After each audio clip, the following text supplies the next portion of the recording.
Assalamualaikum warahmatullahi wabarakatuh. Perkenalkan, nama saya Dinda Hanifah Rosilawati yang berNIM J3101914. Saya kelas Gizi 3A dan di sini saya akan menjelaskan tentang laporan yang sudah saya buat dengan rekan saya yang berjudul Virus COVID 2019 atau Coronavirus 2019 yang berlatar belakang virus corona adalah bagian dari keluarga virus yang menyebabkan penyakit pada hewan ataupun juga pada manusia. Di Indonesia masih melawan virus corona hingga saat ini. Begitupun juga di negara-negara lain, jumlah kasus virus corona terus bertambah dan yang berlatar belakang yaitu virus corona adalah bagian dari keluarga virus yang menyebabkan penyakit pada hewan maupun juga pada manusia. Nah, di Indonesia masih melawan virus corona hingga saat ini. Begitu pula dengan negara-negara lain. Nah, jumlah kasus virus corona ini makin lama makin bertambah banyak dan beberapa juga melaporkan tentang kesembuhan virus corona. Tetapi itu tidak banyak ya sedikit gitu. Banyak juga yang sudah meninggal. Dan usaha penanganan dan pencegahan itu terus dilakukan demi melawan COVID-19 dengan menjaga gejala seperti mirip flu. Dengan gejala flu, kasusnya dimulai dengan pneumonia atau radang-radang paru-paru misterius pada Desember 2019. Kasus infeksi pneumonia misterius ini memang banyak ditemukan di pasar hewan tersebut. Nah, virus corona ini diduga dibawa kelelawar dan hewan lain yang dimakan manusia hingga terjadi penularan yang sangat cepat. Coronavirus ini sebetulnya tidak asing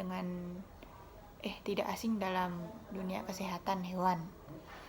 Tapi hanya beberapa jenis yang mampu menginfeksi manusia hingga menjadi penyakit radang paru. Kasus ini diduga berkaitan dengan pasar hewan Huana di Wuhan yang menjual berbagai jenis daging binatang yang semuanya itu dijual, termasuk yang tidak biasa dikonsumsi seperti ular, kelelawar, dan berbagai jenis tikus lainnya.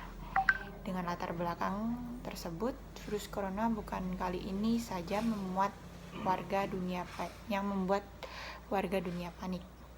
Memiliki gejala yang sama seperti flu, virus corona ini berkembang cepat hingga mengakibatkan infeksi yang lebih parah dan menjadi gagal organ. Nah, tujuan dari pembuatan laporan ini yaitu untuk dapat memahami dan mengetahui gejala-gejala dari COVID-19, dapat mengaplikasikan cara mencegah penyebaran virus corona, memahami dan mengetahui apa itu COVID dan apa yang harus kita lakukan. Dengan rumusan masalah, bagaimana sih proses penyebaran COVID-19 di Indonesia? Apa dampak COVID bagi kesehatan dan pendidikan? Dan dari mana awal mula penyebaran COVID-19?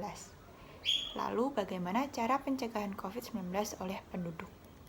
Nah, kita akan membahas semua itu di sini dengan penularan langsung antar manusia atau human to human transmission ini menimbulkan peningkatan jumlah kasus yang luar biasa hingga saat ini, didapatkan oleh peningkatan 2000 kasus terkonfirmasi dalam 24 jam.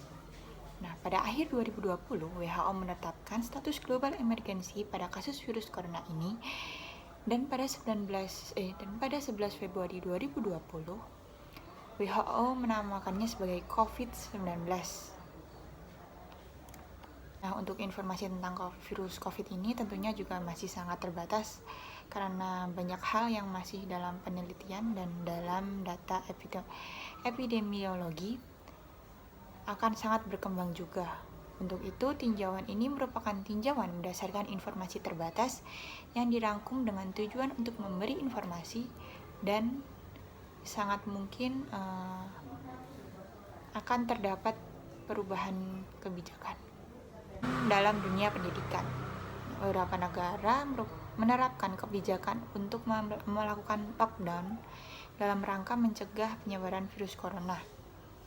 Di Indonesia sendiri diberlakukan kebijakan pembatasan sosial berskala besar atau yang biasa disebut PSBB untuk menahan penyebaran virus ini. Nah, Presiden Joko Widodo telah menghimbau untuk bekerja dari rumah maupun belajar di rumah hingga beribadah pun juga di rumah. Pada masa pandemik virus COVID-19 ini menyebabkan aktivitas di luar rumah itu dikurangi, bahkan ada yang tidak diperbolehkan beraktivitas di luar rumah. Sekolah-sekolah pun meliburkan sekolahnya, sehingga para murid belajar dari rumah.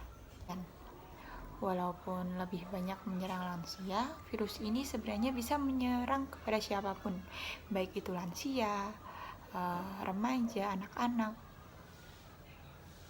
maupun orang-orang lainnya. Nah, gejala virus ini seperti gejala flu, yaitu demam, kelelahan, batuk kering, dan sekarang juga sudah timbul gejala-gejala baru, yaitu hilang rasa, hilang aroma, dan mual muntah segala macam. Nah, beberapa pasien mungkin ada yang memiliki gejala nyeri sakit di hidung, tersumbat atau pilek, sesak nafas, tenggorokan sakit, maupun diare. Nah, gejala-gejala tersebut dapat muncul secara bertahap dan ada pasien yang terkena virus tanpa gejala juga. Nah, maka dari itu kita sebagai masyarakat wajib berhati-hati dan waspada dengan orang di sekitar kita, maupun itu keluarga dekat, saudara, dan pokoknya semua kita harus berjaga jarak untuk melindungi diri kita dan diri orang lain. Kesimpulan untuk materi kali ini yaitu infeksi COVID-19 yang disebabkan oleh virus corona baru merupakan suatu pandemik baru dengan penyebaran antar manusia yang sangat cepat. Derajat penyakit dapat bervariasi dari infeksi saluran nafas hingga ARDS. Diagnosis ditegakkan dengan RT-PCR. Hingga saat ini belum ada terapi antivirus khusus dan belum ditemukan vaksin untuk COVID-19. Nah, diperlukan pengembangan mengenai berbagai hal termasuk pencegahan di seluruh dunia. Sebagian besar masyarakat desa Simerta Kelot telah memahami dan mengamalkan berbagai pengetahuan dan perilaku terkait pandemi COVID-19. Nah, masyarakat desa Sumatera Kelot dinilai telah memiliki pengetahuan yang baik terkait dengan berbagai protokol kesehatan, beserta berbagai dasar yang harus dipahami terkait pandemi COVID-19. Untuk saran, lindungi diri Anda dan orang lain di sekitar Anda dengan mematuhi atau mengetahui fakta-fakta terkait dengan COVID-19 ini dan mengambil langkah pencegahan yang sesuai. Ikuti saran yang diberikan oleh otoritas kesehatan setempat. Untuk mencegah penyebaran COVID-19 dapat dilakukan sebagai berikut, yaitu cuci tangan Anda secara rutin, gunakan sabun dan air atau cairan pembersih lainnya dengan berbahan alkohol. Selalu jaga jarak aman dengan orang yang batuk maupun bersin atau yang tidak bergejala. Kenakan masker jika pembatas fisik tidak dikemungkinkan. Dan jangan sentuh mata, hidung, dan mulut Anda sebelum mencuci tangan Anda. Saat batuk atau bersin, tutup mulut dan hidung Anda dengan lengan dan tisu. Jangan keluar rumah jika merasa tidak enak badan ataupun tidak ada kepentingan yang penting. Jika demam, batuk, atau kesulitan bernafas, segera cari bantuan medis atau meminum vitamin dan atau obat lainnya. Sekian penjelasan dari saya. Bila ada salah kata, mohon maaf. Wassalamualaikum warahmatullahi wabarakatuh.